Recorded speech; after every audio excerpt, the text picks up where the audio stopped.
Guys, welcome back to Javi and Eli Travels. In today's video, we will show you how we built this custom fridge cabinet with additional storage space and upgraded pantry cabinet. We were really excited about this part of the build since we would actually start to build up and make changes to the previous design, which is the fun part. But before starting to do any of the build, Javi went ahead and separated all of the cables that were used for the old fridge. Since there used to be a heater under the old fridge, there was more cables than necessary. But instead of just pulling them out or cutting them, we capped them and secured it for future use if necessary.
We then went ahead and took some measurements and decided it was a good time to bring our customer to explain some of the ideas that we had.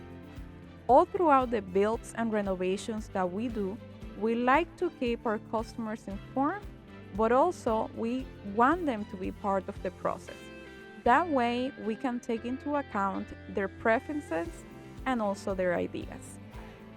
For this fridge cabinet, the goal was to give our customer more hallway space by placing the fridge as close to the back wall as possible and also to give her more storage opportunity, making a larger pantry for her and also an overhead storage on top of the fridge. These types of alterations are what most of our customers like about our renovations and the style of working that we have, because we give them the opportunity of designing their space based on what they need most. Our customer has 3 children, and having that additional storage space where to store food was definitely a must.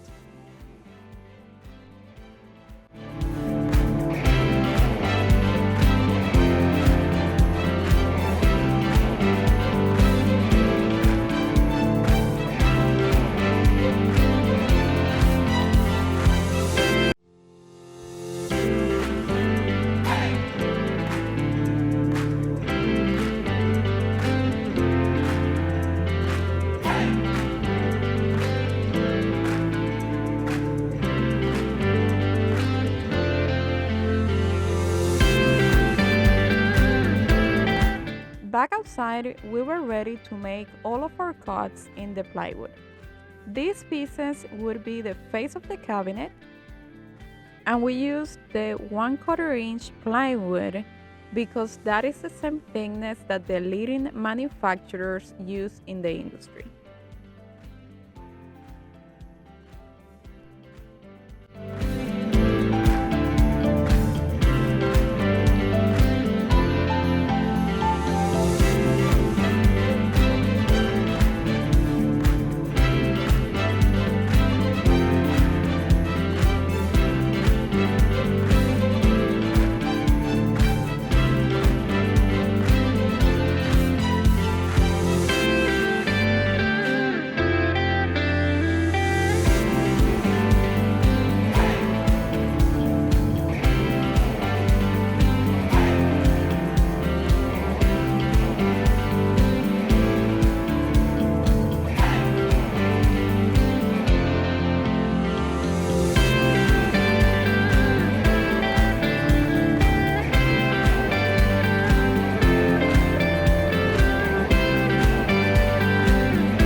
For this part of the build, we wanted to cut an exact piece for the walls. That's why you see us going in and coming out to make little cuts and adjustments here and there, because we didn't want to leave any type of gap between the ceiling and the plywood or the plywood and the floor.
We then went ahead and got all of the 2x1s ready for framing.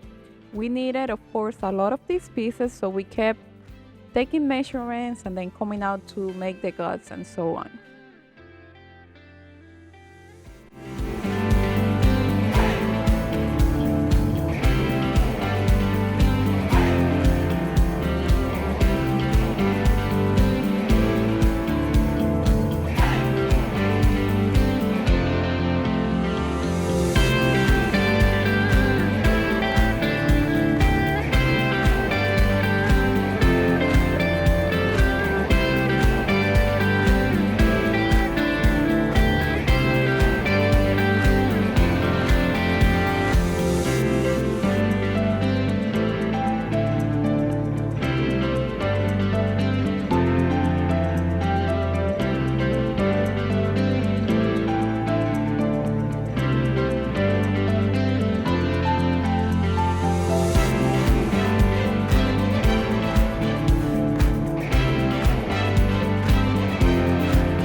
Back inside, we placed our first wall in place and we put the first piece of framing under the fridge.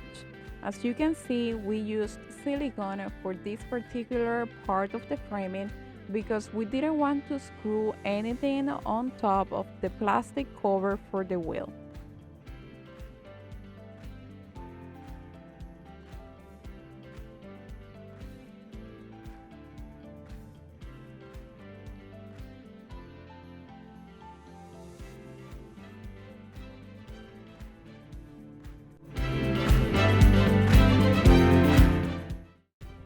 We also had to remove this black silicone-like material that was all over the wall to ensure that there were no gaps in between the back wall and the new plywood that we were installing.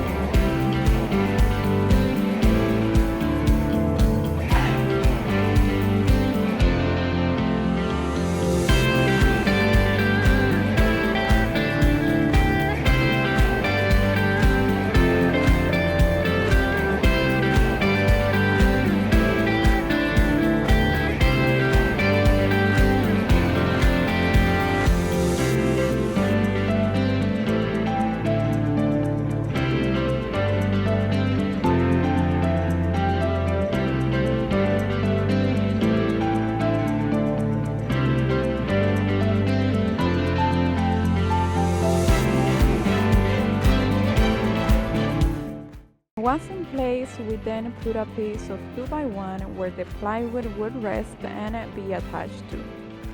We had to make sure that this plywood was square and at a 90-degree angle.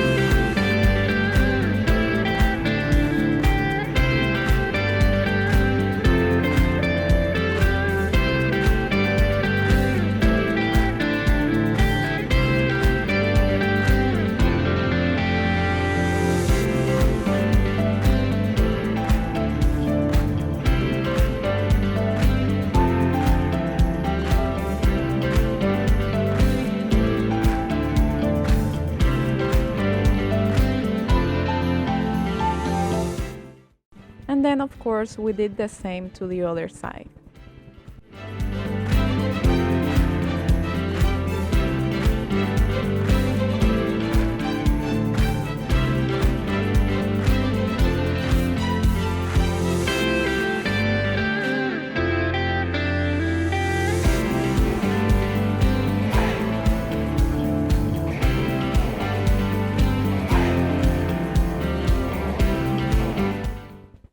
And a million 2x1 pieces after we finally finished framing the base where the fridge would stand, and Javi also made sure that it would sustain the weight of the fridge, and we installed a new outlet behind the fridge.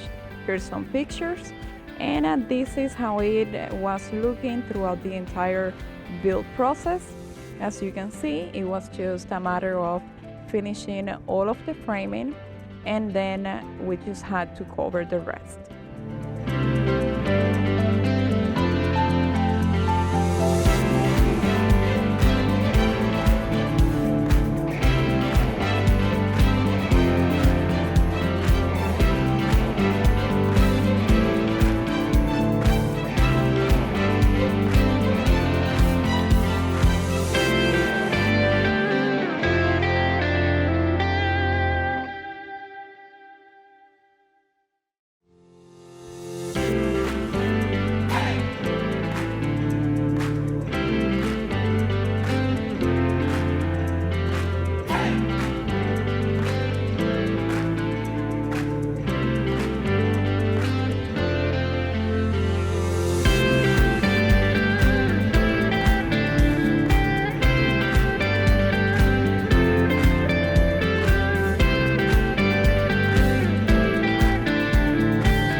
And today we also want to share another building tip for you guys, which is whenever you're building anything inside of your RV, that you're actually doing a structure like we were doing or anything alike, you have to use a square.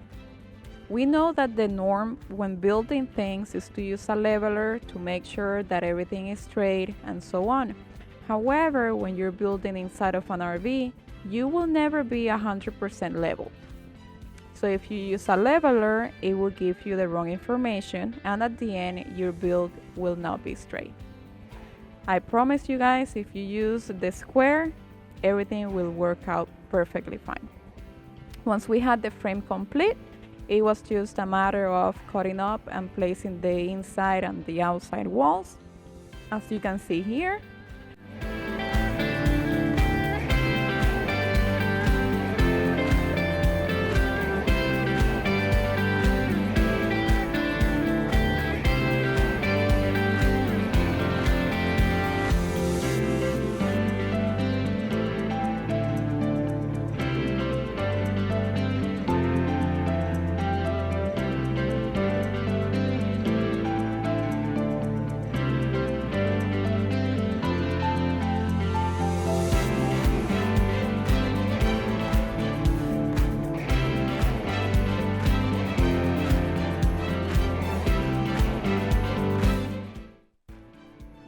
And then all we had to do was cut the doors, for which we used a router to make all of the borders look nice and fancy.